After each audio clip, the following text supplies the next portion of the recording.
Hi, my name is Tsukuru Fors, and I'm so honored and excited to present here at the VFP National Annual Convention with my friend, Michael Lindley.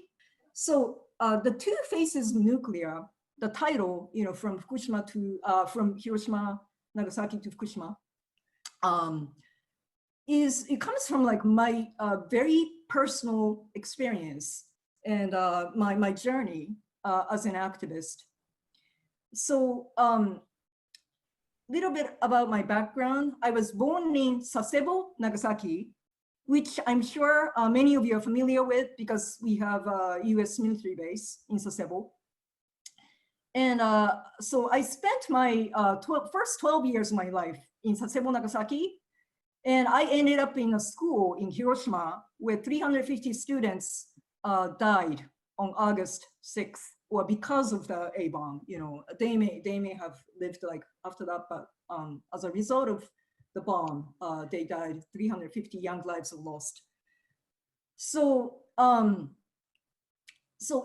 that kind of like personal, intimate experience and relationship with the victims of A-bomb, many of teachers at my school were survivors. And also like, when you go to a school like that in Hiroshima, almost everyone that like everyone that your classmates has someone in their life who either died because of the bomb or who are affected by the bomb.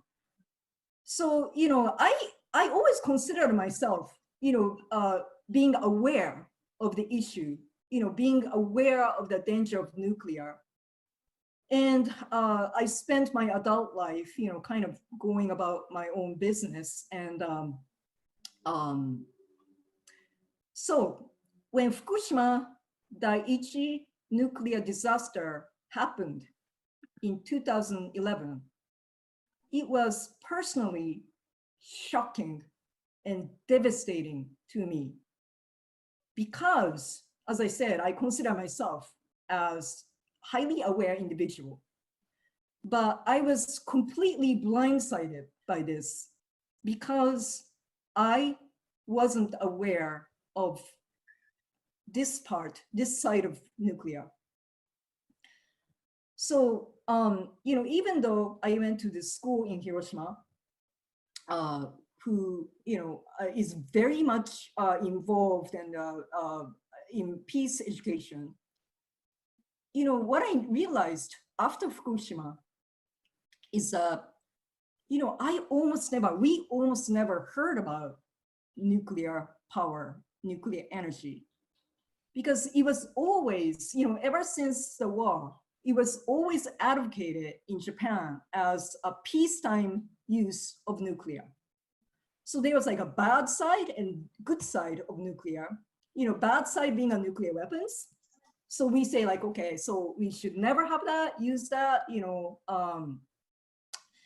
like that. And good side of nuclear, which is nuclear power plants, nuclear energy. Yeah, so that's the way to the future, we have to utilize that. So that was like what we were taught. And after Fukushima, I realized that, what a lie that was, and I was devastated, I was angry. I was angry, most of all, at myself, actually, because, I just couldn't understand like why I didn't see that, why I didn't see, these were two sides of the same coin, nuclear weapons and nuclear power, nuclear energy. So that inspired this presentation, the two faces of nuclear. And that brings me the purpose of today. So the purpose of today, I'm just gonna tell you upfront so that we have the same understanding. So, ever since Fukushima, I started to realize and I started to kind of obsess actually about the need for education in the danger of nuclear. And the education is almost non-existent. Unfortunately, both in Japan and the United States. This may surprise you all, but in Japan, unless you go to school, like my school in Hiroshima or Nagasaki, you really do not learn much about what happened in Hiroshima and Nagasaki, because it's just like part of it's a small part of modern history, which we just kind of like quickly go over, because Japanese education is so focused on the university entrance exam, or yeah. So modern history is like kind of like quickly skipped over because it's like the last part that we study, right? So as a result, we don't really learn much about A-bomb experience. But I think, it's there's a great need, obviously, I think I'm speaking to the choir, but obviously there's a great need to teach young people and also about like grown-ups about what happened in Hiroshima and Nagasaki. But not only that, as people talking about in yesterday's session, there's a great need to talk about all people who are victims and survivors of all nuclear atrocities. So not only Hiroshima, Nagasaki, Fukushima.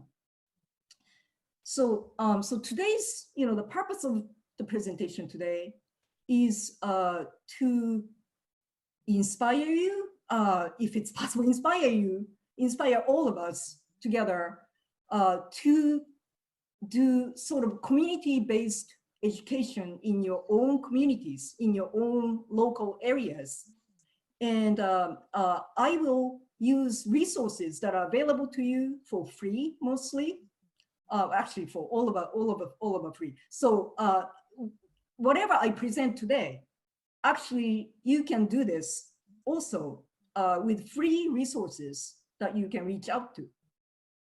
So this presentation, I think, is pretty unique in like all of the programs that we have at the convention this year, because it's very like highly personal and highly emotional.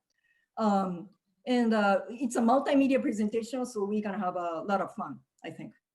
So I'm going to present a story or stories about the Hibakusha experience in Hiroshima using collection of Hiroshima Peace Memorial Museum. As this page says, this presentation was made possible by the courtesy of Hiroshima Peace Memorial Museum. And anything you see in this presentation is available to you for free with some paperwork and guidelines to follow, such as like you have to specify like where you use this and when you're gonna use this, and you have to kind of sign the paperwork and stuff like that. But on their website, there's a section called Peace Database, and you can find a bunch of like photos and drawings by Hibakusha that we're gonna see today, and video testimonies. And so what you can do is like, go to their Peace Database and find what you like, what you may want to use in your own event or education programs. And you just have to contact the curatorial department at Hiroshima Peace Memorial Museum. So